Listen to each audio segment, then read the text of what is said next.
Assalamualaikum warahmatullahi wabarakatuh.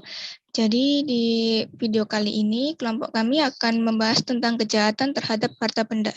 Sebelum masuk ke materi, saya akan memperkenalkan kelompok saya. Yang pertama terdiri dari saya sendiri, Tabita Azhara Oktovara, dengan NIM 2020 10 11 03 11 351. Dan anggota kelompok saya yang kedua, yaitu Lutfia Yuris Nastiti dengan NIM 2020 10 11 03 11 402.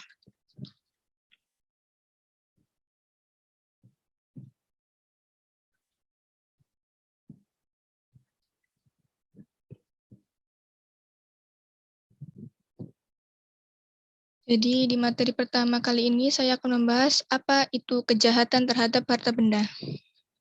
Kejahatan sendiri memiliki arti perbuatan pidana yang berat, ancaman hukuman, dan dapat berupa hukuman denda, hukuman penjara, dan hukuman mati, serta hukuman tambahan seperti pencabutan hak-hak tertentu, penyitaan barang-barang tertentu, dan pengumuman putusan hakim.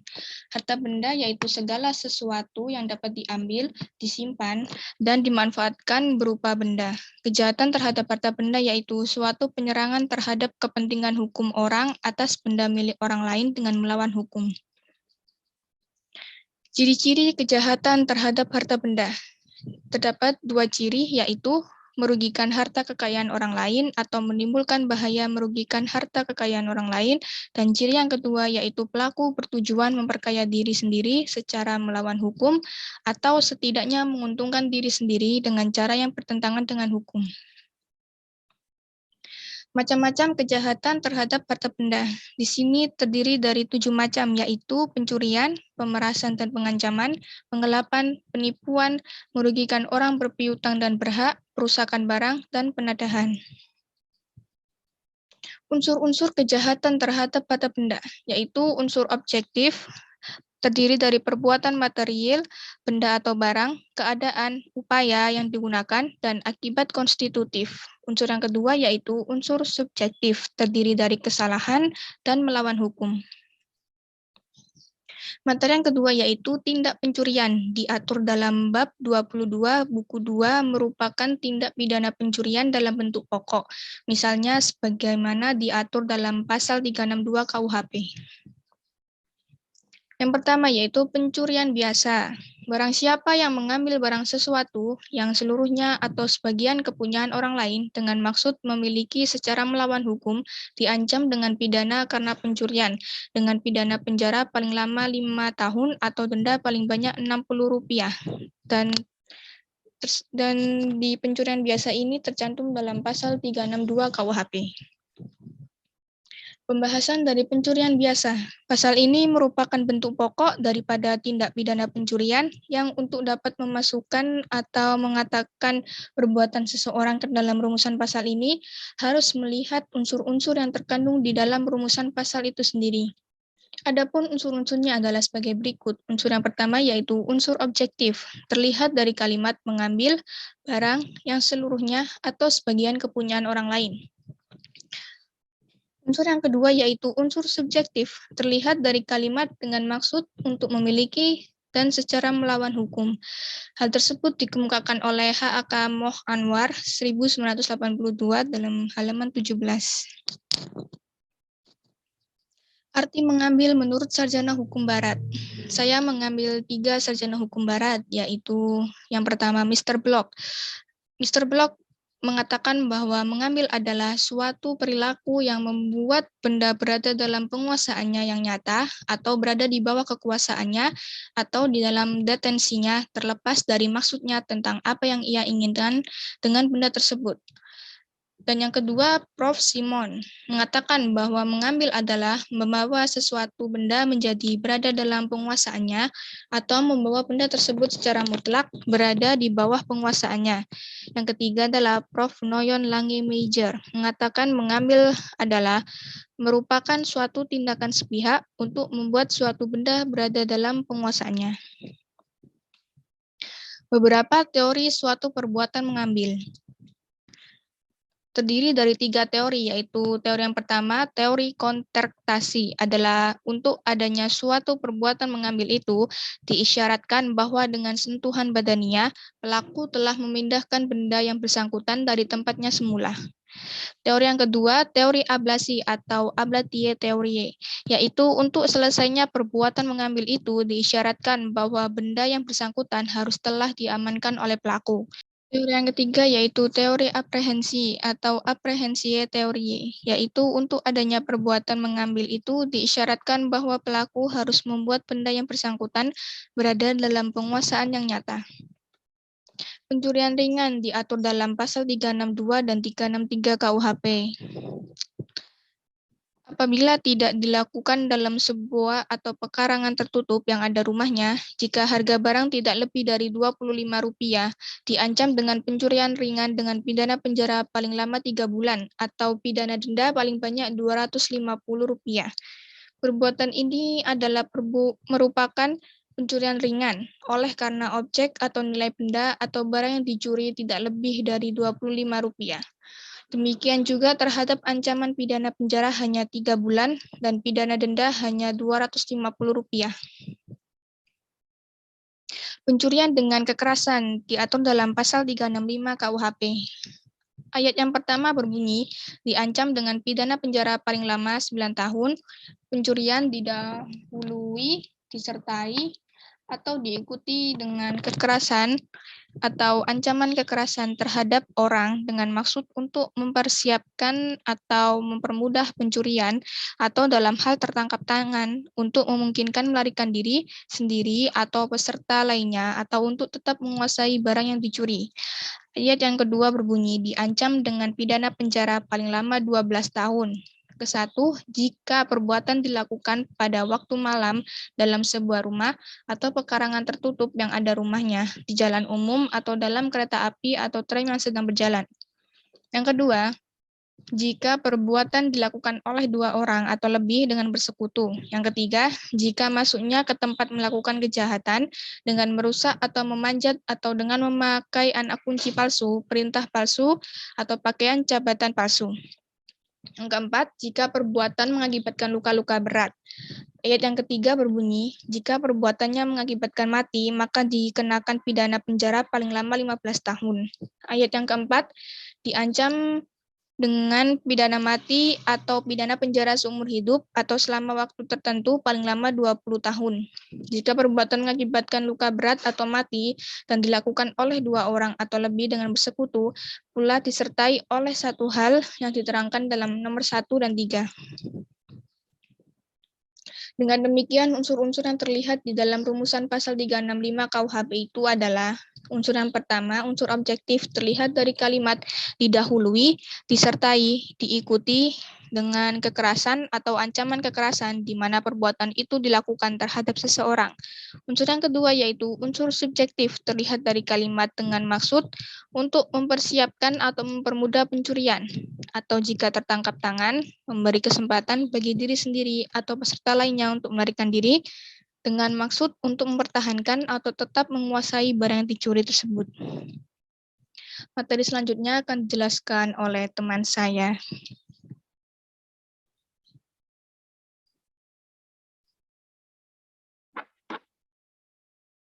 Pidana tambahan tindak pencurian.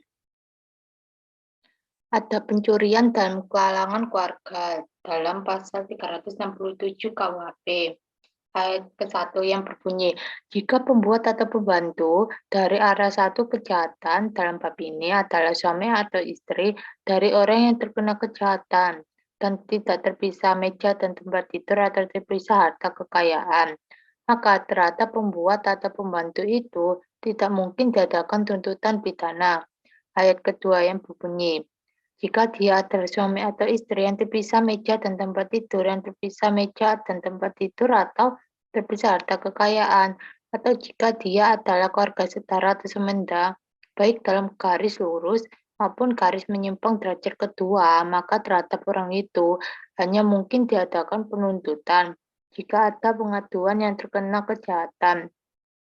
Ayat ketiga yang berbunyi, jika menurut lembaga matriarkal, kekuasaan dapat dilakukan oleh orang lain daripada bapak kandungnya, maka aturan ayat tersebut di atas berlaku juga bagi orang itu.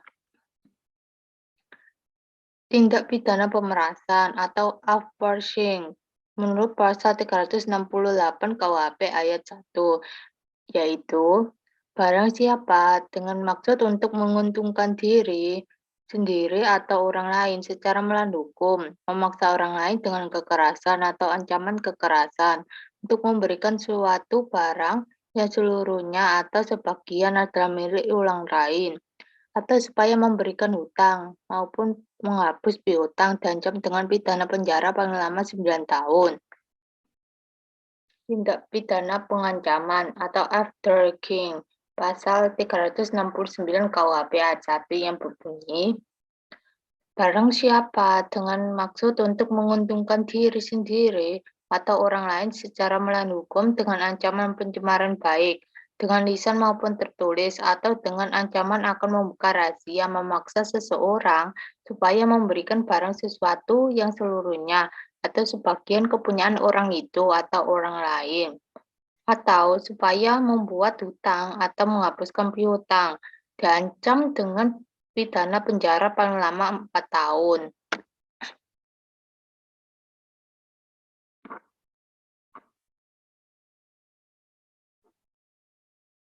Tindak pidana penggelapan. Tindak pidana penggelapan ini berasal dari hukum Jerman yang membuat perbedaan antara yang disebut dengan pencurian seperti yang kita kenal saat ini dengan apa yang disebut dengan Diebesbehalten atau de facto beholden atau menguasai secara tidak sah.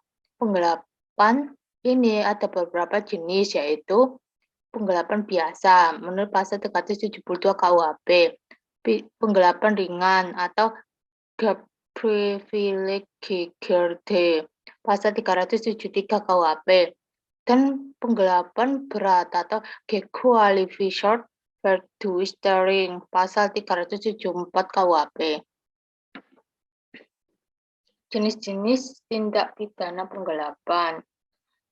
Tindak pidana penggelapan biasa pasal 372 KUHP yang berbunyi, barang siapa dengan sengaja dan melawan hukum mengakui sebagai milik sendiri atau Zitogenan barang sesuatu yang seluruhnya atau sebagian adalah kepunyaan orang lain, tetapi yang ada dalam kekuasaannya bukan karena kejahatan, diancam karena penggelapan dengan pidana penjara paling lama 4 tahun atau denda paling banyak Rp60.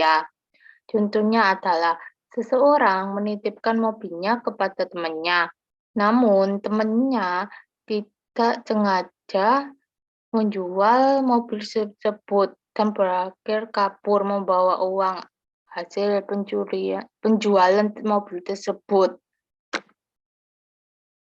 Tindak pidana penggelapan ringan 373 KUHP. Perbuatan yang dirumuskan dalam pasal 373 apabila yang digelapkan bukan ternak dan harganya tidak lebih dari Rp25.000 dikenai sebagai penggelapan ringan, pidana paling lama 3 bulan atau denda paling banyak Rp60. Yang terakhir ada tindak pidana penggelapan berat pasal 374 KUHP, yaitu penggelapan yang dilakukan oleh orang yang penguasaannya terhadap barang disebabkan karena ada hubungan kerja atau karena pencariannya atau karena mendapat upah untuk itu, diancam dengan pidana penjara paling lama 5 tahun. Tindak pidana penipuan atau perbuatan curang menurut buku 2 KUHP.